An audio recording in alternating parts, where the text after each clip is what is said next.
Բայց հիմա չես կպցնելու իրան, մի հատ ցույց տամ ոնց ենք կավը կավին կպցնում, սրանով նորը պատրաստի, կամ եթե ես ավելի փափուկ մի հատ փափուկ ընտրի։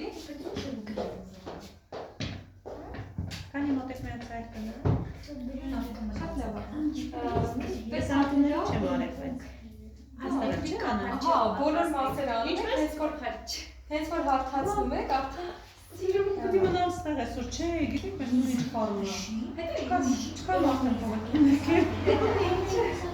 Երեխեք տեսեք, այս կավի սոսինցն է, ինքը իրանից ներկայացնում է մենակ կավ ու ջուր, ինքը սենց